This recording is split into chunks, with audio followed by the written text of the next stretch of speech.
The first time I heard his name, I was half asleep with a mouthful of toothpaste. "Don't forget to pack extra towels," my wife shouted from the bedroom. "Kellen says that rental places never give enough." I froze, swallowed wrong, coughed into the sink. "Kellen who?" She didn't answer. We were leaving in the morning. Family beach trip, Charleston. Supposed to be just us and our daughter, Piper. No work calls, no drama, no babysitters. A real reset. That's what she kept calling it, a reset. By noon the next day, we were pulling into the Airbnb driveway, and Kellen was already there. Shirtless, on the porch, drinking my beer. He waved like he'd known me for years. "Yo, you must be Levi." I looked at my wife. She wasn't looking back. She walked right up the steps and hugged him. That wasn't a "thanks for helping us unload" hug. That was a "you still smell like my sheets" hug. Quick heads up, before we go deeper, let me know in the comments where you're watching from. Anyway, I stood there holding Piper's booster seat like an idiot. Felt like a third wheel in my own vacation. That night, while my daughter slept on the pullout, I asked my wife to explain what the hell was going on. She barely looked up from her phone. "I told you, he's my coworker. He's going through a rough patch. I figured some fresh air would help." "Fresh air? You invited another man to our family beach trip and didn't even mention it until the night before." She shrugged. "He's staying on the couch. Why are you making it weird?" I didn't sleep that night. Not a second. At 4 a.m., I went outside to clear my head and nearly tripped over his sandals by the sliding door.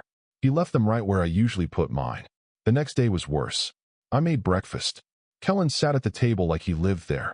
Every time I tried to talk to Piper, he jumped in first, took over the conversation, asked her if she wanted to go look for shells without me.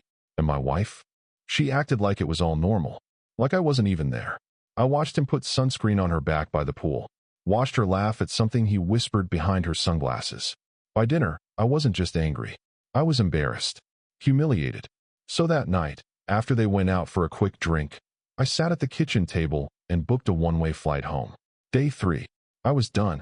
The next morning, I woke up to the sound of a blender going full blast in the kitchen. Not birds, not waves, not the soft rustle of a beach morning. A damn blender.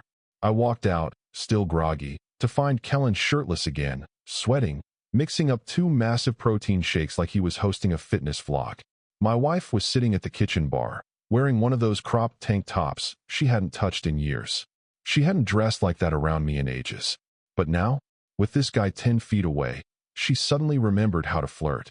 She smiled at him when he handed her the shake, their fingers touching like it was some kind of slow-motion movie scene. Then she noticed me and acted like nothing was happening. "Oh good, you're up," she said. "Kellen found this local gym that does outdoor boot camps. He said I should come. It's right on the beach." She said he said. Now we were thinking about it. "Now do you want to come too?" "Just, he said I should come." I stared at her. "You're going to a gym? On vacation?" Kellen chuckled and flexed his arm like some walking cliche. "Gotta earn those margaritas, bro." I hated that he called me bro, hated that he was using our blender, hated that he looked so damn comfortable in a house I paid for. She left with him 10 minutes later. I stayed back with Piper. We played cards on the patio while I kept checking the time like some paranoid freak. They were gone for almost 3 hours. When they came back, both of them were sweaty, red-faced, and smiling like they just got off a roller coaster. "We got smoothies," she yelled as they came through the door, handing Piper one like that made everything okay. Not one word about me. Not one "hey, you want anything?" I don't think I've ever felt more like a third wheel in my own family. That afternoon, Kellen suggested we go kayaking. Piper was excited. My wife was all in. But somehow, when we got to the rental shop, they ended up in one kayak, and I got stuck alone. I watched the 2 of them drift off down the river, laughing and racing, while I paddled behind like the afterthought. At one point, I even saw her lean back, legs stretched out, and he reached behind her to splash water like they were on a damn honeymoon. That night, I tried to say something. Piper was asleep. We were out on the little back deck, just the 2 of us. Finally, "You really don't see how weird this is?" I asked, keeping my voice low. She didn't even turn to face me, just sipped her wine and said, "You're always so jealous. This is why I needed this trip. You can't relax." I stared at her. "You brought another man on our vacation, and I'm the problem?" She finally looked at me, and there was no guilt in her face. Just boredom, like I was a show she'd already seen 100 times. "He's my friend. If you weren't so paranoid, You'd see that. I wanted to scream, but Piper was asleep inside, and I wasn't going to be the one to wake her up crying. I sat there for another 10 minutes while my wife texted, probably him, even though he was 10 feet away on the couch inside, and drank wine like nothing was wrong. When I finally stood up and went in to crash on the floor in Piper's room again, Kellen gave me a little nod from the couch. Not a friendly one, a smug one, like he knew exactly what was happening, and I didn't. I didn't sleep. Again, but I made a decision. I took out my phone and searched one-way flights back to Colombia. There was one at noon the next day. Window seat. Non-stop. Cheap. I didn't book it. Not yet. But I stared at the screen for a long time. And then I did something I hadn't done in years. I snooped. While my wife was in the shower, I opened her iPad. She had left it charging in the kitchen. No password. She always said she had nothing to hide. The first thing that popped up was her messages. And there he was. Kellen. I scrolled. Just 2 days back. That's all I needed. Can't wait to see you in that green thing again. Don't make me wait till Friday night. You sure he won't figure it out? Last night was perfect. I still smell like you. My hands started shaking. The worst part? She answered. He won't. He never sees anything. He's used to being ignored. That one hit me like a punch to the chest. I stood there in the kitchen, iPad glowing, and I swear my whole body went cold. I didn't say a word to her that night. Didn't even look her in the eye. But the next morning, I hit that book flight button before she even got out of bed. The morning I decided to leave, everything felt fake. Even the sunlight. Too bright. Too clean. Like the universe was mocking me. Jessica came downstairs humming. Humming. Like nothing happened. Her hair still wet from the shower, coffee mug in hand, wearing my college hoodie like she hadn't been sending another man texts about how she still smelled like him. I watched her pour coffee and slide onto the bar stool like she wasn't lying to both me and our daughter every second of the day. She glanced at me and smiled. You sleep okay? I wanted to laugh. Instead, I stared down at the counter and muttered, yeah, great. Piper came bounding in a second later, dragging her sandals and asking if we could go mini-golfing. I told her we'd see. I didn't have the heart to tell her I wouldn't be there for it. Kellen wasn't around. That was new. Maybe he went out for his little beach run. Maybe he finally had the decency to disappear for more than 5 minutes. Jessica looked at her phone and said, I think we'll do brunch at that place on Ocean Boulevard. Des recommended it. Then she asked if I wanted to come. Not because she cared, no. That offer was protocol. A formality. A bullet point to check off so she could say she tried. I told her no. I said I had a headache. Probably heat stroke. She nodded, didn't press it. They left. Jessica and Piper. Just the two of them. As soon as the door shut, I opened the closet, grabbed my duffel, and threw in my stuff as fast as I could. My heart was pounding like I was robbing a bank. And in a way, I was robbing myself of the illusion that any of this was still a marriage. I didn't even shower. I just packed, double-checked my wallet, and deleted our family group photos from the trip off my phone. It felt petty. I didn't care. My flight was at 12:20. Charleston to Columbia. 1 hour. Barely long enough to breathe. By 9:30, I was calling an Uber. It pulled up 20 minutes later. The driver didn't ask questions. Just nodded when I said the airport and cranked the AC. As we pulled out of the driveway, I looked back once. The house was quiet. Perfect. Pretty little lie. No yelling. No drama. No glass-shattering goodbye. I didn't even leave a note. But I did leave her iPad on the kitchen counter. Wide open. Messages still on screen. Let her find that. Let her explain it to our daughter when I wasn't there to play dumb anymore. I didn't even get a full hour into my layover before my phone lit up. First, it was a call from Jessica. I let it ring. Then another. Then 3 texts, rapid fire. Where the hell are you? Did you seriously just leave? Are you joking right now? I stared at the screen like it belonged to someone else. I was sitting in a plastic airport chair next to a vending machine that smelled like old candy bars, and all I could think about was how quiet it finally was. I didn't answer. Not yet. I waited until I got home. Until I walked into our empty house, dropped my bag in the hall, and sat on the edge of the bed like a man who didn't even recognize his own life anymore. Then I called her. She picked up immediately. What is wrong with you? She snapped. You disappeared like some coward. Piper cried for over an hour. I kept my voice calm. I left because I'm done pretending. Oh, so now you care? You've been checked out for years, Levi. You're sleeping with Kellen. There was silence. 5 seconds. Maybe 6. But it was loud as hell. She laughed, but it was dry, cold. Are you serious? I saw your messages. I know everything. Don't insult me by lying again. More silence. Then she changed tactics. You left your daughter in another state, Levi. Real nice. Real mature. That part stung. It landed. I felt it in my stomach like a sucker punch, because she was right. I'd left Piper behind, even if it was only for a day or two. I'll come get her this weekend, I said. You can explain to her why her dad had to leave. And when you do, you better look her in the eye. You're unbelievable. No, I was unbelievable. For ignoring this for months. For letting you gaslight me. For thinking this was just a rough patch. She hung up on me. I didn't call back. The next day, her sister called me. Haley, we've never been close, but she was always decent. She'd seen Jessica's meltdown on social and figured something serious had gone down. She's telling everyone you had a breakdown, Haley said. That you abandoned them. That she begged you to stay and you just couldn't handle the pressure. I told her the truth. Not the whole thing, but enough. Haley went quiet. Then she said something that stuck with me. I'm not surprised. She's been different for a while now. I didn't know it was this bad, but yeah, I'm sorry, Levi. After that, it got quiet again.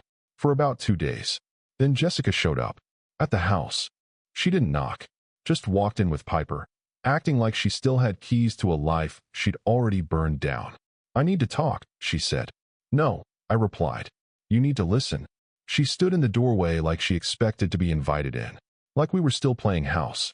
Piper walked past her and ran straight into the living room, already asking for her tablet. I gave her a soft, hey, sweetie, as she passed, but my eyes never left Jessica. She looked tired. Hair up in a rushed bun, no makeup, hoodie half-zipped. She was trying to appear wrecked. Like that would smooth everything over.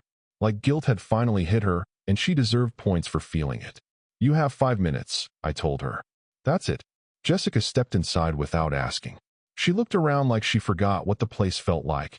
Our place, the one we built, the one I was still paying for while she played beach getaway with her side guy. I don't even know what to say, she started. That's because you're not sorry, I cut in. You're just caught. Her mouth tightened. It wasn't like that. I laughed. Not because it was funny, but because it was pathetic. Jessica, I read the messages. You weren't talking about work stuff at midnight. You weren't laughing over protein shakes. She sat down on the edge of the couch like her legs gave out. I didn't plan for this to happen. Kellen was just someone I could talk to. No, I said, stepping closer. I was someone you could talk to. You just stopped. She looked away. Do you love him? I asked. She didn't answer. That pause, just 3 seconds too long, told me everything. Jesus, I muttered. Unbelievable. Jessica suddenly stood. What do you want me to say, Levi? That I'm a monster? That I'm the worst wife on earth? Fine. I am. But we were drowning. You stopped trying years ago. That was her out. That was her spin. This happened because of me. You brought him on a vacation with our daughter, I said quietly. You didn't just cheat. You let him sit next to me at dinner. You let him tuck her into bed while I was doing the dishes. Jessica winced. Yeah, I said. You let him take my seat in every room. That's not a mistake. That's deliberate. I didn't know how to leave you, she whispered. You didn't have to. I just did it for you. She looked stunned. Like this whole time she'd assumed I'd beg her to fix things. Maybe cry. Maybe offer to go to therapy or blame myself. But all I felt was done. Can I see her before we go? She asked. I nodded. She's still your daughter. I'd never take that away from you. Jessica walked into the living room. I stayed behind. I couldn't watch her hug Piper with the same hands she used to betray me. A few minutes later, I heard the front door close. No goodbye, no parting shot, nothing, just silence. 3 days went by with no calls, no texts, no drama. I thought maybe she got the message. Maybe she finally understood that I wasn't bluffing. Then I got served. Thursday morning, I was still in sweatpants drinking cold coffee when a guy in a windbreaker rang the doorbell, said my name, handed me the envelope, walked off like it was just another Amazon package. Inside, a custody petition and temporary separation paperwork. She was trying to flip the whole thing, make herself the victim. Her lawyer had already filed that I abandoned the family during a planned vacation and was emotionally unstable. Emotionally unstable.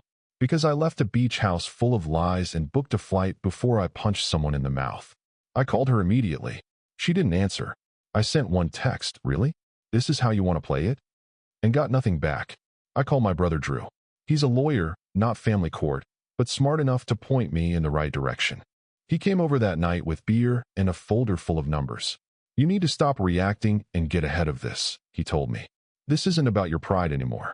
It's about Piper." And that's when it hit me. She was using Piper as leverage, trying to box me into the villain role before I could even speak. But here's the thing. I had receipts. I had messages. I had screenshots. And I still had the damn iPad, because apparently she forgot all about it.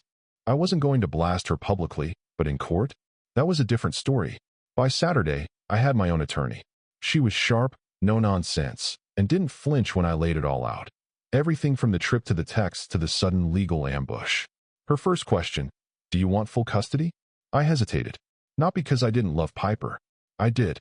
She was my whole world. But I wasn't out for revenge. I just wanted peace. I wanted to raise my daughter without having to look over my shoulder every time Jessica felt bored or guilty. I want what's best for Piper, I told her. And right now, that's not growing up thinking this kind of behavior is normal. She nodded. Then we fight. Quietly. But we fight. It felt like I'd finally stopped drowning. But the storm wasn't over yet. Because 2 days later, Jessica sent me a photo. It was her and Piper. And Kellen. At a zoo. Smiling like they were already a family. I didn't respond to the photo. I stared at it for a good 5 minutes, sure. Zoomed in. Zoomed out. Looked at Kellen's hand resting behind Piper's back, like he belonged there. Like he earned that spot. I could feel my jaw lock up, but I didn't type a thing. I just saved the photo and forwarded it to my lawyer. That night, I sat alone at the kitchen table, lights off, just thinking about how fast everything had flipped. 2 weeks ago, we were packing bags for the beach. Now I was building a custody case against the woman I once promised to grow old with. Then it got worse. The next morning, Piper's teacher emailed me. She said there had been a small incident at school. Apparently, Jessica had dropped Piper off late, again, and when the teacher gently reminded her about pickup times, Jessica snapped. Full meltdown. Said something about people judging her parenting and stormed off. I thanked her for letting me know and told her to call me directly if anything else happened. 2 hours later, she did. That's when I found out Jessica had taken Piper out of school for the rest of the week to go on a trip. No explanation. Just grabbed her after lunch and left. I called her. No answer. I texted, "Where's Piper? Call me now."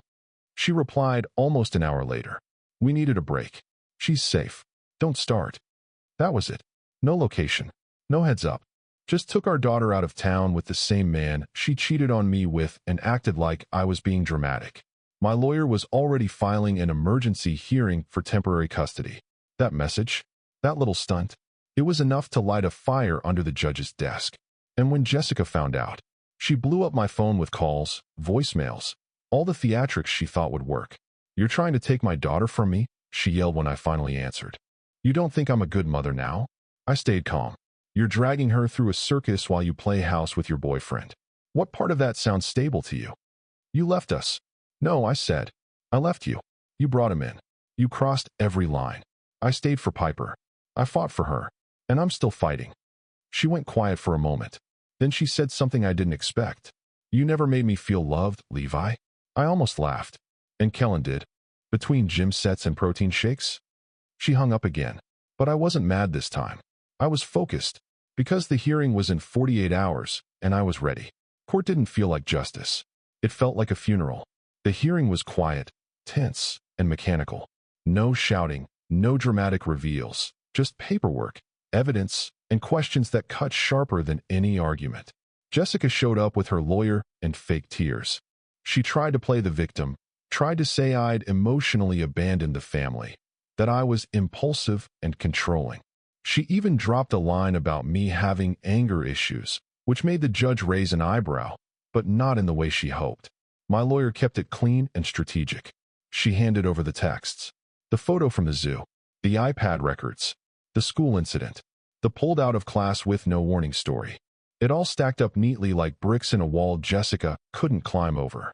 And when they asked me why I filed for temporary custody, I looked the judge in the eye and said, "Because I want my daughter to grow up knowing what respect looks like."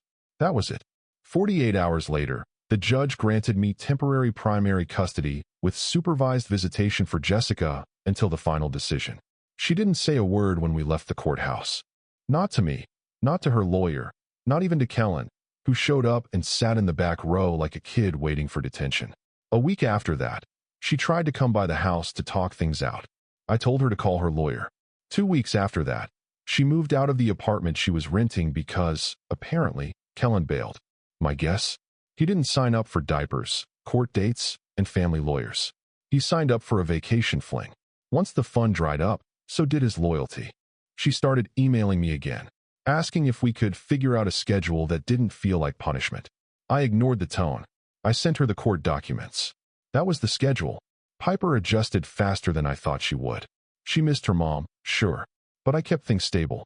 She had her room, her school, her routines. I didn't badmouth Jessica once, not because she didn't deserve it, but because my daughter didn't. The best revenge? I didn't have to lift a finger. Jessica imploded all on her own. Word got around, too. People at her job found out. Not from me. Probably from Kellen or someone who saw the texts. She ended up getting moved to a different department. Less pay. No management. Karma did what it had to. 6 months later, the custody became permanent. I got full decision-making rights. Jessica got alternate weekends. And me? I finally exhaled. I remember the first Saturday I woke up and realized I wasn't living in survival mode anymore. I took Piper to the park. We got ice cream. I laughed. A real one. Not the tired, fake laugh I'd been dragging around for years. Later that night, she asked me, "Daddy, why don't we go on trips with Mommy anymore?" I paused, then said, "Because sometimes grown-ups stop being kind to each other. But I'll always be kind to you." She nodded and went back to coloring. And that was enough for me. Was this the justice Levi deserved? Or did Jessica get off too easy? Drop your thoughts below and hit subscribe if you've been following this journey.